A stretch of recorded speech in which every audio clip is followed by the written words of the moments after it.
Vocês pensam que eu passo pelos perrengues sozinhos na advocacia, né?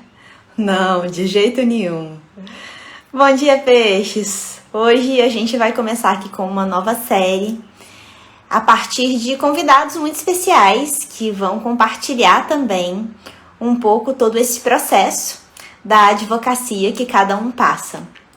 E eu digo isso porque às vezes eu fico contando as minhas histórias aqui e vocês acham que esses problemas só acontecem comigo. Então não, esses problemas não acontecem só comigo, eles acontecem com muita gente. E para tornar a advocacia um pouco mais acessível e também para que vocês possam aprender com várias experiências, hoje eu vou falar com o Iago, que já está aqui. Deixa eu convidá-lo para participar. Só um instantinho. Aí, agora deu certo. Tudo bom, Olá, Iago? tudo bem, cara? Bom dia. Bom dia. Aí, boa madrugada quase, né? Porque afinal de contas, Campo Grande, 1 hora a menos do que Brasília. Exatamente. Hoje Aí foi. Mas eu acordo nesse horário mesmo, tá tranquilo. Que bom. Eu tava falando aqui, Iago, justamente que é a proposta de começar com essa série, de convidar algumas pessoas, é para que todos percebam que eu não passei pelos perrengues da advocacia, que na verdade a advocacia é uma questão que ela traz perrengue a todo mundo e faz com que todos nós possamos aprender um pouco com as experiências que vão surgindo. Isso é verdade. Apesar de eu estar bem no início, já apareceram algumas coisas interessantes, que eu já até compartilhei com você, mas a advocacia é muito louca. E a ideia hoje é justamente essa, Iago, é a gente trazer um pouquinho da sua experiência, porque o pessoal aqui já está cansado de escutar a minha experiência. Então, eu queria que você começasse compartilhando conosco como é que foi essa ideia sua de escolher direito para a faculdade. Não sei se foi um plano, né, assim, de longo prazo ou se foi mais uma oportunidade. E como é que foi para você todo esse processo na faculdade? Não, a minha primeira escolha não era direito. Na verdade, eu venho da cidade de Corumbá, do interior de Mato Grosso do Sul. Uma cidadezinha pequena aqui do interior, mas apesar de ser a terceira ou quarta cidade, a maior cidade do estado, né? E minha primeira opção de curso era ciências políticas, só que a minha família não tinha condições para eu ir para o interior de São Paulo, estudar lá e etc. Então eu optei por história. Eu, eu fiz o vestibular de história para o UFMS, eu passei e acabei cursando apenas 2 semanas de história. Eu desisti ali, eu tinha 16 para 17 anos. E aí eu fiquei um ano da minha vida sem fazer absolutamente nada. Eu realmente não fiz nada da minha vida, eu fiquei pensando no que fazer. Só que a minha família, por parte de mãe, meus tios avós, enfim, toda a família da minha avó, por parte de mãe, ela é do direito. Eles se formaram, a grande maioria eram advogados, procuradores, enfim. E eu acabei optando pelo direito por uma herança familiar, assim, né? E aí eu iniciei o curso numa faculdade particular, lá em Corumbá, e depois eu acabei fazendo o Enem, passei e fui terminar o curso na UFMS, lá na Universidade Federal. E acabei ficando lá 7 anos. Perguntar 7 anos dentro, 7 anos dentro da UFMS. Mas olha só, Iago, a sua herança familiar é do direito ou é da advocacia? O pessoal queria que você fizesse Não, direito e você fosse advogado. não, então, eu tenho, ele já é falecido, claro, mas eu tinha uma grande referência dentro da advocacia, que é o irmão da minha avó, que é o Stefson de Figueiredo, que é um advogado, assim, muito importante ali na cidade de Corumbá e também aqui no estado. Ele acabou sendo até presidente da subseção lá de Corumbá, etc. Então eu tinha essa grande diferença na advocacia. O resto foram para o serviço público mesmo. Tinha uma tia-avó que era procuradora do INSS, enfim, tinha outro que era procurador de uma universidade federal. Eles foram mais para o serviço público. Eu só tinha uma grande referência dentro da advocacia. Entendi. E aí eu fui cursar direito mais por conta dessa herança de família, assim. No início eu não tinha muito interesse, mas já dentro da faculdade, no primeiro ano, eu tive boas experiências com bons professores que me fizeram mudar um pouco a ideia do que era o direito. Então, me fizeram me apaixonar realmente. E a primeira paixão é o direito penal, né? Então, eu tive um grande professor de direito penal, assim, que era maravilhoso, didática dele, oratória. Então, você ficava assim, meu Deus, quero ser esse cara. E aí me incentivou a estudar bastante. Já dentro da UFMS foi diferente, né? A estrutura da Universidade Federal é completamente diferente. A cidade de Corumbá ela é isolada, então a gente tinha um grande problema com o corpo docente do curso, porque os professores não queriam ficar na cidade, eles passavam para o concurso, ficavam um período e depois eles se mudavam para outra cidade. Mas num período de 3 a 4 anos ali que eu cursei, eles conseguiram montar um corpo docente muito, muito forte, assim, muito interessante, de mestres e doutores. E lá eu conheci o professor que foi meu orientador, ele me apresentou a pesquisa acadêmica, enfim, a gente escreveu alguns artigos juntos, e eu fiz o TCC com ele, que é tudo na área do direito animal, nada a ver com, com o que eu gosto, mas dentro da pesquisa foi interessante esse primeiro contato com a pesquisa, e a gente pesquisou legal, assim, a gente escreveu alguns artigos. Até hoje ele me procura para a gente escrever algumas coisas, mas eu já assim, a área do direito animal não é algo que me brilha os olhos mais. Olha só. Mas foi interessante a passagem pelo UFMS. Assim. Eu fiquei 7 anos lá porque houve alteração de grade, enfim, aumentou a carga horária do curso, e aí eu tive que cursar mais disciplinas. Enfim, teve toda uma problemática, assim. Mas foi legal, foi bacana. Foi a experiência. Eu consegui fazer amigos, frequentar várias salas, conversar com várias pessoas. Foi bacana. E essa experiência com o direito animal que te levou até foi uma oportunidade, então, que surgiu, e aí vocês começaram a pesquisar essa área, e aí chegou a possibilidade de fazer o TCC? Não, ele é pesquisador da área do direito animal e do direito ambiental, assim. O mestrado dele foi nisso e o doutorado, se eu não me engano, agora estava sendo nessa pegada também. E era uma aula de direito empresarial, olha aí, direito empresarial 1. E aí ele falou assim, quem não quiser fazer a prova, pode fazer um artigo comigo. Aí eu fui o único que levantei a mão e fui procurar, porque eu não gostei, não gostei da aula e não gostava da matéria. Então eu falei, pô, é melhor escrever um artigo do que estudar para a prova, etc. E acabou sendo uma parceria assim, para a faculdade. Olha só que bacana. Foi legal. E aí depois, Iago, você formou, já fez prova da UAB? Como é que foi? Foi de primeira? Eu fiz a prova na UAB quando eu estava na faculdade ainda. Eu e uma amiga, minha avó estava num período lá de difícil, assim, eu já estava no final da vida dela e eu não queria viver o luto. Aí estava no período da prova da OAB, acho que teve a primeira prova e ia ter a segunda, então eu tinha um espaço de tempo para estudar. Aí eu decidi estudar, eu convidei uma amiga, eu falei para ela, não, vamos estudar que eu acho que a gente consegue passar. E aí a gente ficou 3 meses estudando intensamente dentro da biblioteca da faculdade e fizemos a primeira fase. Passamos, e a segunda fase foi em direito penal. E foi interessante que no dia da prova, na hora que eu estava entrando no prédio, eu encontrei esse professor de direito penal. E ele me perguntou, e aí, o que você vai fazer a segunda fase? Vai fazer a segunda fase do quê? Aí eu falei, não, eu vou fazer a segunda fase de direito penal, professor. Ele falou, então já passou.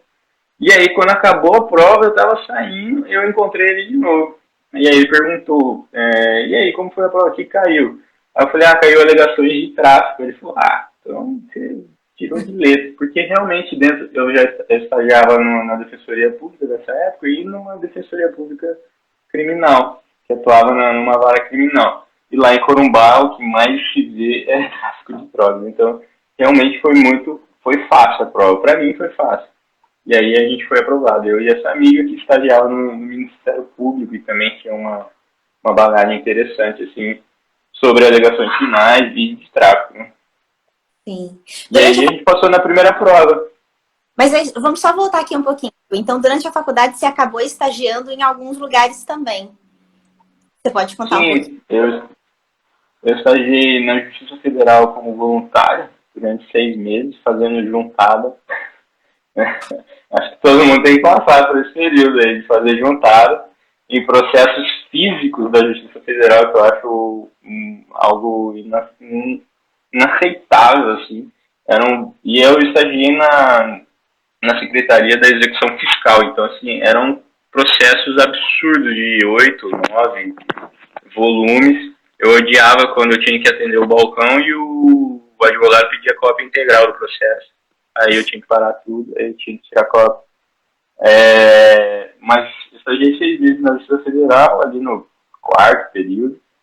E depois eu consegui, por intermédio da mãe da minha na época, namorada e hoje esposa, um estágio voluntário também no Ministério Público Estadual. E aí lá eu estagiei, se eu não me engano, também 6 meses como voluntário. Depois teve a prova, eu passei e fiquei mais 2 anos lá como estagiário contratado. E tive a oportunidade de estagiar em 2 promotorias diferentes, que é bem raro ali no interior. Eu estagiei na promotoria de proteção ao patrimônio público social e depois também estagiei na promotoria de proteção ao meio ambiente, assim. Então foi essa experiência. E depois eu fui para a Defensoria Pública, né? Foi onde eu me humanizei. Porque no Ministério Público você recebe uma pequena lavagem cerebral, assim, de vamos acabar com todo mundo. E na Defensoria Pública eu caí, graças a Deus, numa defensoria criminal, com uma chefe maravilhosa, com uma equipe maravilhosa, assim, que realmente foi onde eu me humanizei, onde eu enxerguei o direito de forma diferente, onde eu tive atendimento ao público. Enfim, foi uma escola que eu fiquei até pouco tempo, né? Eu, de estagiário, eu fui para assistente de atendimento e depois para assessoria. E aí tem alguns meses que eu me desvinculei da Defensoria Pública. Olha, só queria te dizer, Iago, que daqui a alguns anos, quando você for contar para os seus filhos, para os seus netos, que você fazia juntadas de físico, eles vão olhar para você e vai falar assim, gente, mas você é muito velho, porque isso não existe mais. Juntar, nossa, é muito ruim. É muito bom. Ontem mesmo tinha umas amigas aqui em casa e a gente estava conversando, uma delas cursa direito também. Aí ela falou que no último estágio dela ela só fazia juntada. Aí eu falei para ela que eu lembrei que tem algumas habilidades que você tem que ser verdadeiro, assim, você tem que falar que você não consegue, que você não nasceu para isso. E uma delas é tirar cópia de processo. Eu esquecia clips dentro, aí travava a impressora. Eu não nasci para isso. Eu fazia só cagada na hora da juntada ali. Eu me perdia e, enfim, eu não conseguia. E aí acabavam me tirando e falavam, não, Iago, você vai ficar só movimentando o processo, etc. Porque ali eu ficava realmente, entrava em Nárnia e ficava viajando. E às vezes eu esquecia as coisas, tirava 2 cópias, enfim. Era complicado. Mas olha, só para você não sentir tão mal, Iago, olha qual foi o meu primeiro estágio na faculdade, que eu não sei se já comentei com você. Hoje em dia, quando a gente pega e tem, né, a nossa inscrição, a regra já vem com aquele serviço de recorte digital, que são as publicações. Então, ele já faz ali a busca automática. O meu primeiro estágio, na verdade não era nem estágio, foi um trabalho na faculdade, foi participar de uma firma, de uma empresa, que pegava o diário oficial, recortava o papelzinho depois de encontrar o nome dos advogados, colocava na correspondência e mandava pelo motoboy. Isso aqui que é ser antiga. E eu fazia... Nossa. Eu não vou perguntar o ano, né, cara? Nem vou perguntar o ano para não comprometer, né? Por favor, afinal de contas, né? Assim, foi quase no milênio passado. Mas e aí, Iago, depois que você, então, saiu da Defensoria Pública, aí foi advogar no criminal, né? Porque o criminal foi te acompanhando a vida inteira. Não, não, não. Então, nesse finalzinho aí do período na Defensoria Pública, sobrou um familiar. Na verdade, ele nem é familiar, né? Ele foi casado com uma tia que é da família Figueiredo. E aí surgiu essa oportunidade. Né? Ele me convidou para eu começar a ajudar ele no escritório, que estava precisando. Aí eu falei para ele que eu não conseguiria, pela questão financeira, sair da Defensoria Pública para me dedicar exclusivamente à advocacia, mas que eu queria advogar. Então eu fiquei um tempo ali ajudando ele dentro do escritório, etc., movimentando os processos, enfim. E aí depois ele me fez uma proposta que, ainda assim, financeiramente não era não chegava ao que eu ganhava na Defensoria Pública como assessor, mas já era interessante, porque tinha participação nos grupos do etc., né? Enfim, nos honorários, e assim, eu já estava querendo advogar, né? E o escritório não tem nada a ver com um penal, ele é um escritório previdenciário trabalhista, civil residual. A grande maioria dos clientes são da Caixa Econômica Federal, porque meu tio foi gerente executivo, né, da Caixa, então ele consegue captar, né, as clientelas da Caixa Econômica. Então a gente advoga mais para empregados da Caixa, mas a partir desses empregados surgem outras demandas, né? Acho que eu comentei com você, essa semana realmente apareceu um processo criminal, era de um empregado da Caixa, mas que já foi interessante, assim, já fiquei a semana estudando, etc., fazendo a resposta à acusação, que foi algo interessante. Mas eu estou vendo de tudo, assim, de tudo. Previdenciário trabalhista, que eu nunca tive contato, só na faculdade, só na teoria. Tô vendo agora no escritório, enfim, está sendo bem rica a experiência dentro desse escritório, que eu estou conseguindo ver tudo, assim. Acho que na mentoria a gente tentou não, a gente já pensou num processo de especialização, mas ainda assim eu estou vendo que é uma oportunidade de ver tudo e decidir o que eu não quero para a minha advocacia. Eu acho que é o mais importante, assim. Então eu estou aprendendo cada dia, é uma aprendizagem diferente, e eu estou identificando o que eu não quero, tanto na questão de captação de clientela, quanto de fato de atuação. Então está sendo um ano, acho que sabático, assim, para decidir de fato onde se especializar, como se colocar no mercado, e enfim. Esse início da advocacia está sendo interessante. Eu pensei que era mais... Está sendo bem dinâmico, eu estou gostando, porque eu odiava a rotina da assessoria, porque você via aquilo o dia inteiro e chegava um momento que a curva de aprendizagem ela não existia mais, você já tinha dominado tudo e, enfim. Mas na advocacia todo dia é algo diferente. Eu tenho um professor de filosofia que ele brinca que a nossa vida é animada, e realmente eu acho que esse é um bom adjetivo para indicar aí como é que é esse processo da advocacia todos os dias, né? Muito animado. Animado. E é legal, eu estou gostando. É uma experiência para quem queria seguir a carreira pública, né? Queria o Ministério Público lá no meio da faculdade.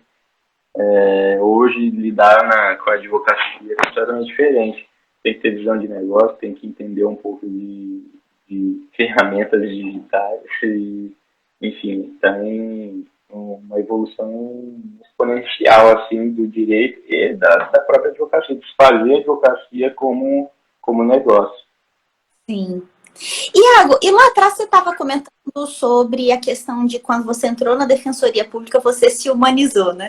E assim, dá a entender que isso realmente é um valor importante para você. Assim, você pode falar um pouquinho mais sobre isso? O que você considera esse processo de humanização? Como você acha que isso pode ser interessante, por exemplo, dentro da própria advocacia?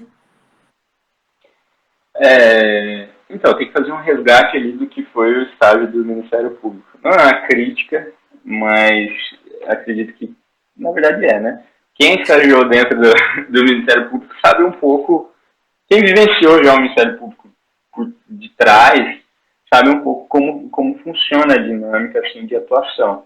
Lógico que aí tem a questão enfim, de números, né? De quantas denúncias, quantas ACPs, quantos inquéritos civis, notícia de fato, procedimento administrativo, enfim.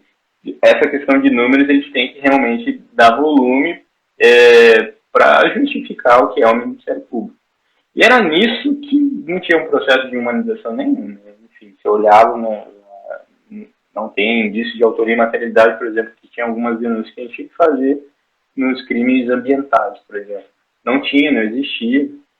E aí você optava pelo arquivamento, mas não, vamos denunciar, não cabe a nós. Se a defesa quiser, ela argue aí a questão de atividade, enfim.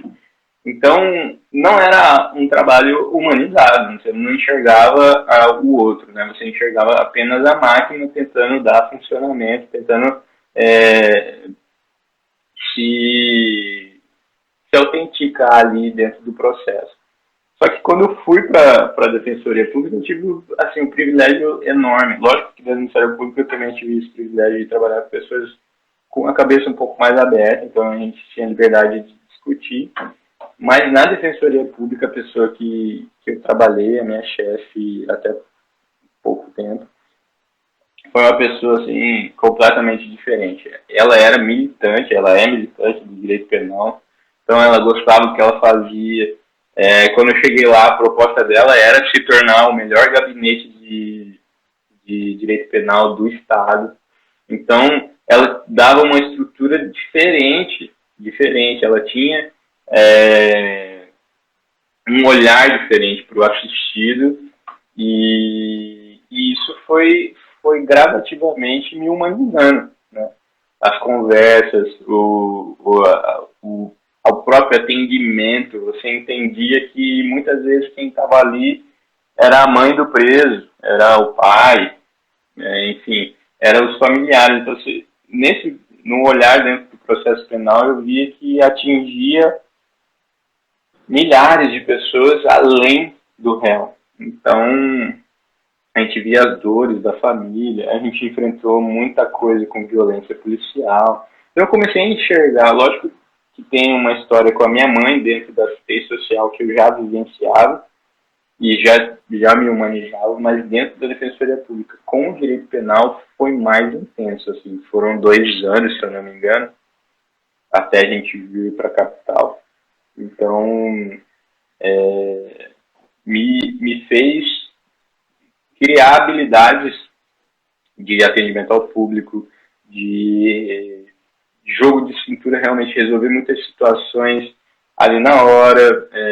Já atendi uma esquizofrênica que quase apanhei, então eu tive que aprender ali como lidar. Enfim, o direito penal me humanizou, assim, no olhar da Defensoria Pública. E esse processo de humanização foi mesmo enxergar as dores do outro, para além do direito, né? Eu acho que isso foi o mais importante, assim. Então, tinha muita coisa que, dentro do processo penal, a gente sabia que ia haver uma condenação, mas fora dele, a assistência que a gente dava para ir para um atendimento civil, para ir para um núcleo de prática das universidades, que a gente sabia que ia ser um atendimento mais rápido, enfim, encaminhar para uma assistência social, encaminhar para o hospital, enfim, só. E ainda, isso é muito legal, eu estou lendo um livro que chama O Palhaço e o Psicanalista, que fala da escuta. Às vezes eles queriam só ser ouvidos, a mãe que sentava lá e queria falar como que era o filho, como foi a criação do filho. Então, isso eu aprendi muito dentro da assessoria pública, que às vezes as pessoas só querem ser ouvidas.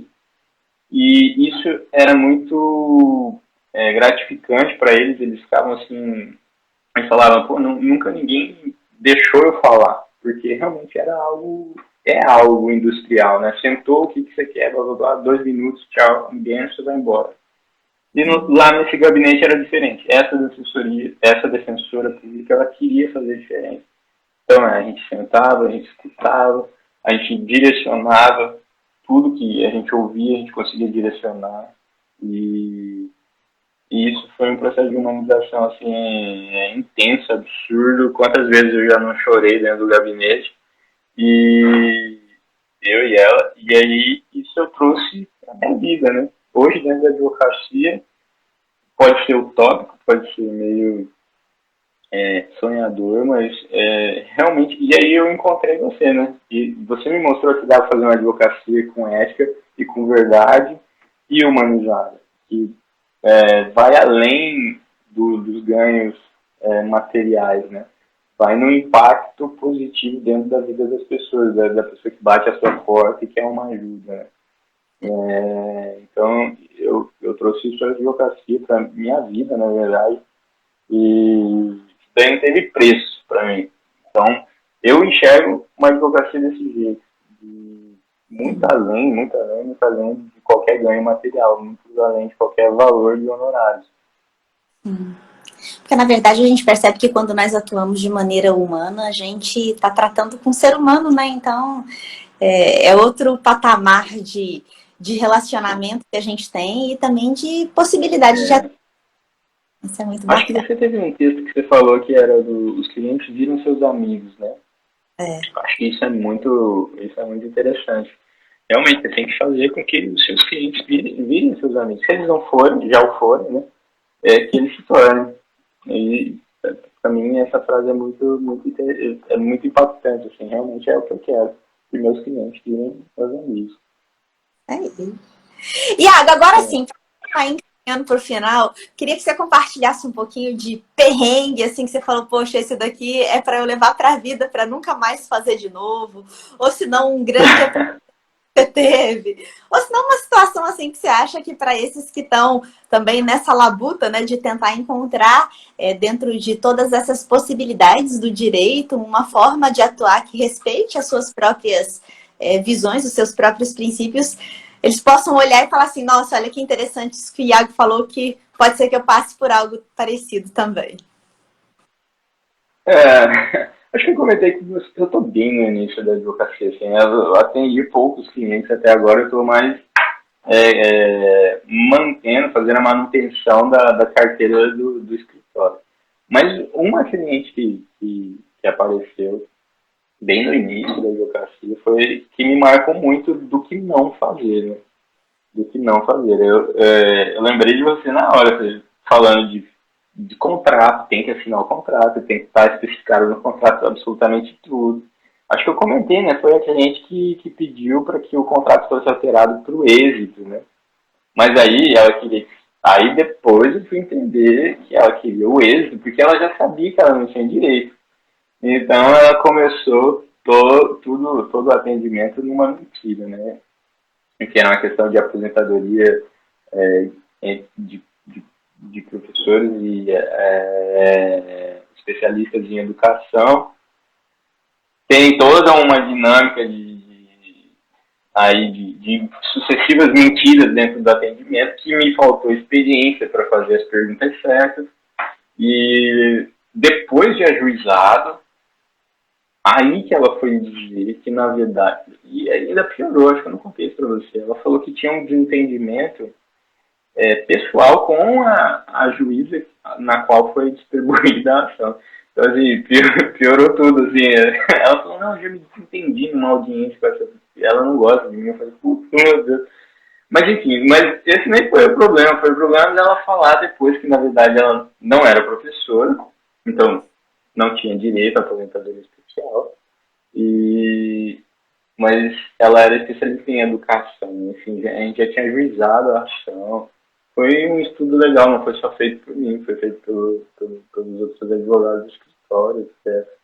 E a gente teve que desistir da ação. E aí eu fiquei realmente muito chateado. Na verdade, eu fiquei puto, na verdade, né? Eu fiquei bravo. E eu devolvi os honorários. E aí eu lembro que eu contei isso pra vocês. Você falou, que isso, Thiago? Não, você fez o seu trabalho, quem teve culpa era o cliente. Eu falei, não. O tipo de cliente que você falou pra mim é o cliente que você não quer. E você nunca mais vai querer. Então eu falei, não, cara, eu devolvi os honorários e falei, vai embora, o problema é seu. E é uma pessoa que, né, você não vai querer mais atender porque já se faltou de uma ideia de mentira lá no início do atendimento. Mas lógico que hoje eu vi isso fora do todo, né? Depois de ouvir, eu entendi que me faltou experiência dentro da advocacia mesmo para lidar com essa situação. Lá no início fazer as perguntas certas, na hora do fechamento do contrato colocar as cláusulas bem especificadas, e mostrar para o cliente também o que cada cláusula significa dentro do contrato e dentro da nossa relação. E é muito o que você sempre fala de que a relação tem que ser pautada na confiança. Se ela começa sem confiança, na quebra da confiança, ainda mais com a mentira, eu acho que há uma das grandes chances de ter um resultado negativo, né? Tanto na relação entre advogado e cliente, quanto no processo mesmo, né? Porque provavelmente há um processo que não vai ter êxito, né? Se for pautado na mentira. Mas isso foi algo que na primeira cliente já me chamou bastante atenção e eu já aprendi bastante coisa, assim. São erros que não vão ser cometidos mais. Realmente não vão ser mais cometidos. Mas foi interessante, foi uma experiência interessante. Eu acho que tudo é experiência. Claro. Você não perde por esperar quando você descobrir que o cliente está mentindo para você na sala de audiência de instrução. Aí é animado. Nossa senhora. Aí é legal. Aí tem que ter jogo de cintura bastante. Na sala de audiência, com o juiz indagando, e aí você descobre quem tá mentindo. Aí é complicado. Não, aí o juiz ainda olha para você assim, tipo, com aquela cara de entendi, doutor, toda essa petição que você escreveu, então não é certa. E o pior é quando é o seu cliente que na frente do juiz torna claro e evidente que todos os fatos narrados na inicial, na contestação, na verdade, não são os fatos como eles aconteceram. Então, pode falar aí, Iago, você vai ter ainda muitas outras experiências. Acho que eu vou ter mais experiências legais dentro da advocacia. Mas, assim, foi uma experiência que mudou completamente, virou a chavinha, sabe? Acho que tem situações que viram a chavinha. Foi bom que foi na primeira, né? Claro, com certeza. E muito da nossa própria formação como advogados, ela também não vem só da nossa formação técnica, mas dessa formação humana e das experiências que a gente vai acumulando que fazem com que nós consigamos nos posicionar, né, um pouco mais apropriadamente em cada circunstância. Com certeza. É que não, ninguém ensina isso, né? Acho que vai muito na experiência mesmo. Não aconteceu, você faz ali o seu processo de entendimento da situação e aí evolui. Acho que é isso. Não tem segredo. Até nas questões dos processos, né? Você faz alguma coisa dentro do processo, o juiz entende de outra forma, você avalia o que aconteceu e aí você toma uma decisão. E aí, a partir disso, você vai construindo um arsenal aí de entendimentos do que fazer estrategicamente dentro do processo. Acho que é interessante isso também. É legal que dentro do escritório, como já tem vários processos em andamento, eu consigo enxergar bastante isso, esse processo estratégico dentro do processo, como que é importante, como a petição inicial é a peça mais importante. Se você faz uma boa peça inicial, bem instruída, você tem grandes chances de ter um processo tranquilo, para que o juiz possa entender qual é a demanda, a pretensão, enfim. Eu estou aprendendo isso, que é a petição inicial, para você não ter pressa para ajuizar, porque você tem que ajuizar tranquilo, entendendo,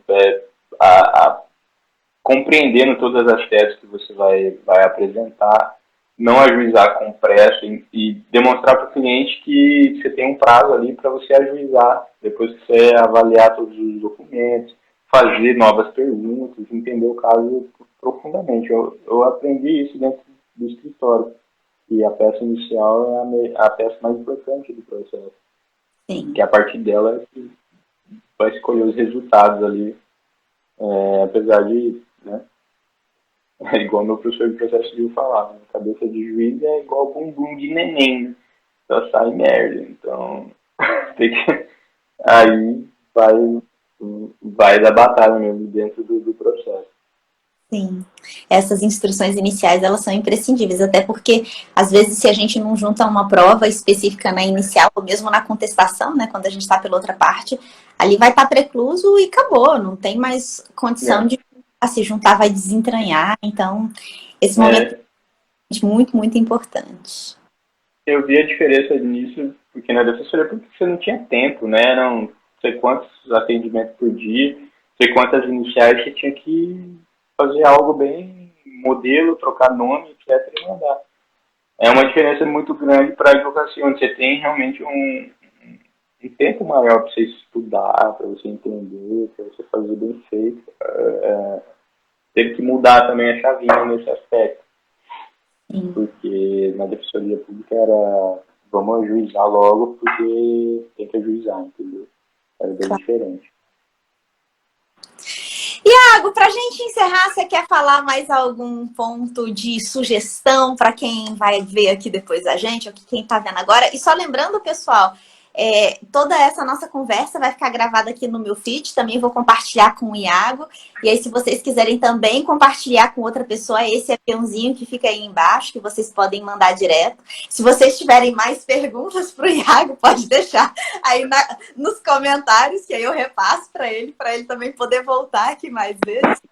Mas antes de a gente encerrar, eu quero saber se você quer fazer mais algum comentário sobre essas experiências que você já teve com a advocacia, a respeito de uma sugestão ou de uma síntese que você tenha, né, chegado com essa sua experiência, que não é tão longa, mas também ela é muito rica, porque você já vem de toda essa herança familiar, passando pela faculdade com essas possibilidades também de ter atuado em órgãos públicos, né, e agora estando nessa parte privada aí.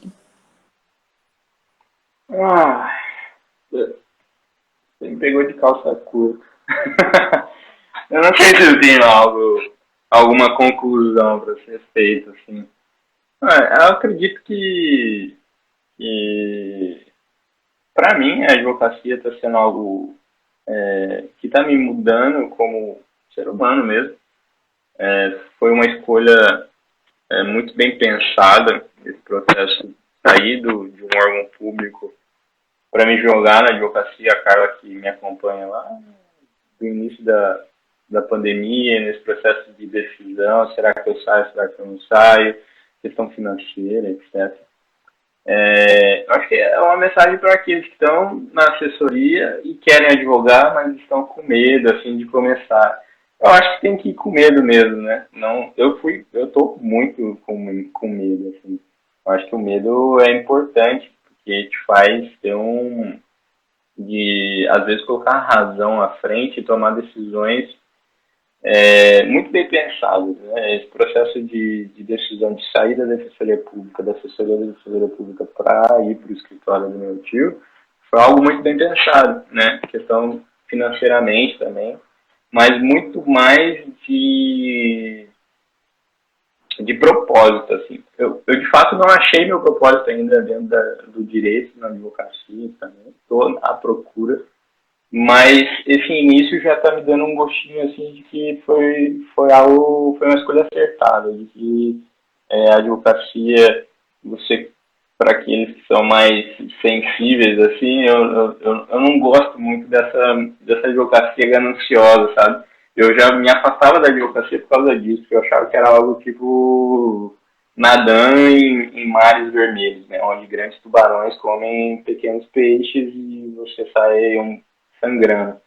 E eu tô vendo que não, tô vendo que tem espaço para todo mundo, que as novas tecnologias estão mudando absolutamente tudo dentro do mercado da advocacia. Então, se você conseguir estudar o mercado e se posicionar de forma correta, você consegue fazer uma advocacia com ética, com princípios, com humanizada, com humanidade. E sem essa fissura de, tipo, preciso fechar contrato, preciso ganhar honorários, preciso cobrar clientes, etc.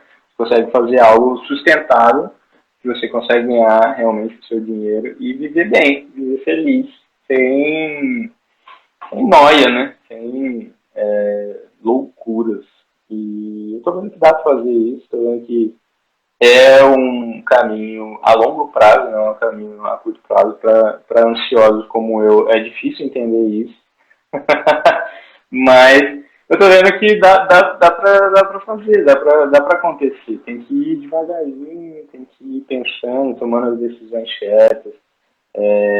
Todo dia é um dia diferente, então todo dia é um dia de tomar decisões diferentes. E eu tô vendo que para quem tá com medo, como eu tava e como eu tô, que dá para ir com medo, dá para ir. E se você tiver um foco e um caminho trilhado, assim, mais ou menos na sua cabeça de como você quer chegar lá na frente, acho que dá para ir tranquilo e dá para ir com medo e dá para conseguir ter propósito e vencer dentro da advocacia. Maravilha, muito bom. É isso mesmo, gente. É com medo ou sem medo, o importante é a caminhada. E é curioso só porque hoje eu tenho. Vamos lá, né? Agora eu vou falar um pouquinho da idade aqui. São 16 anos advogando. E assim, todo dia, não tem monotonia mesmo. Essa é uma boa característica. A gente aprende, a gente está dentro de uma área há muito tempo, com experiência, mas chega um cliente novo com uma visão diferente e nunca tem essa segurança completa. Então, eu acho que essa síntese que você já fez, Iago, ela é muito boa, porque se tem um companheiro que a gente precisa ter durante toda essa nossa vida na advocacia, é o medo, não como um elemento ruim, mas como esse ponto que faz com que a gente também esteja sempre atento, né? Que não dá para acomodar de jeito nenhum. Exatamente. Iago, foi lindo, muitíssimo obrigada pela sua disponibilidade. Obrigado a você, cara. Eu sou sempre grato por você ter aparecido na minha vida. Ah, que isso. As sincronicidades, elas acontecem, né? Acho que agora a conexão do Iago cortou. É isso? Bem no finalzinho. Acabou. Agora voltou. Tá, beleza.